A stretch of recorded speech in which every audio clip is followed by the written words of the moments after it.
You've probably seen it before, right? A pet carrier being loaded onto a plane. And maybe you felt a little bit of worry, whether it's a family cat moving across the country or livestock that's part of our food supply.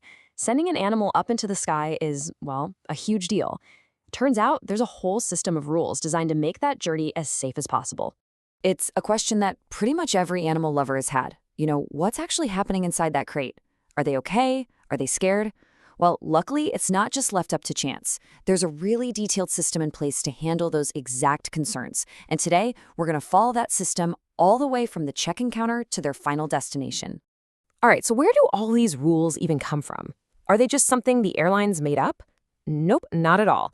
They are built on a really solid legal foundation that's been protecting animals in transit for decades.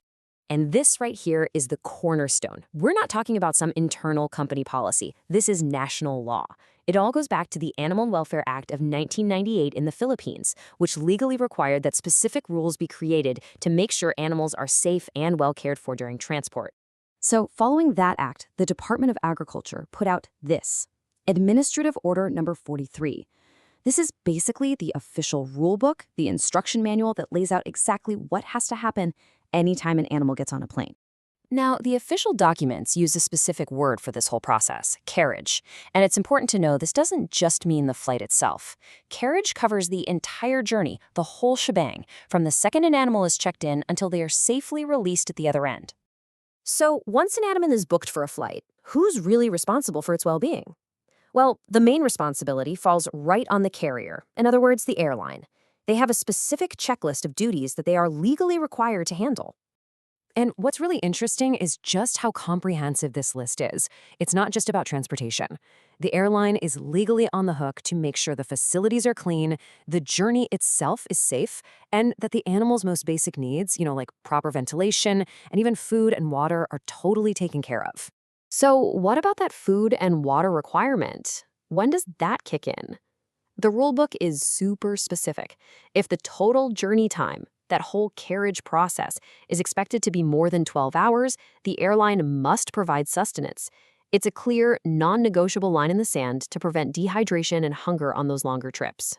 The airline's duties are just one piece of the puzzle, though. Before the animal even gets on the plane, a whole different set of rules kicks in on the ground, where the airport itself has some very specific responsibilities. And this one is so important. You can't just leave an animal in its crate out on the tarmac next to all the luggage, right? Airports are required to have a specific designated holding area just for them. This space is meant to be a safe, hopefully calmer environment while they wait to be loaded onto the plane. Okay, now this is a simple phrase, but it represents one of the most important concepts in animal air travel. Last in, first out. It's the absolute golden rule for loading and unloading live cargo. So let's break down what it actually means. Here's the simple but brilliant logic behind that rule. It's all about minimizing the time the animal has to spend on the tarmac, where they're exposed to everything: the weather, super loud engine noises, and just the general chaos of loading. So by being the absolute last thing put onto the plane and the very first thing taken off, their stress and exposure are kept to an absolute minimum. All right, the animal is safely loaded. The cargo doors are closed. What happens during the actual flight? The responsibilities don't just stop once the wheels are up. A key point here is that animals aren't just stowed with the luggage. They travel in a separate, dedicated section of the cargo hold that is pressurized, temperature-controlled, and well-ventilated, just like the passenger cabin. In fact, the International Air Transport Association, or IATA, actually publishes detailed guidelines on the ideal temperature ranges for different species to ensure their comfort and safety.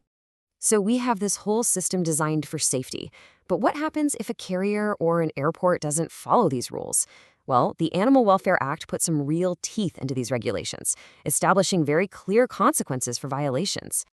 When you think about the tragic things that could happen from negligence, you get why the law is so serious about this.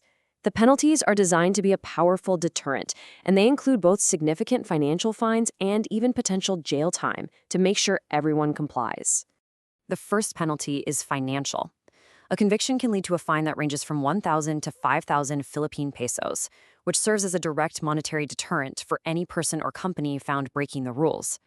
But the consequences can get even more severe.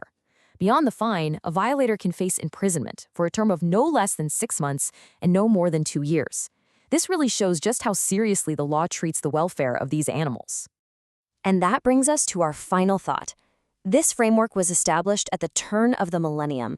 The world of air travel and our understanding of animal welfare has evolved so much since then. So the question we're left with is this: are these foundational rules still enough to protect our flying paws and claws in the 21st century?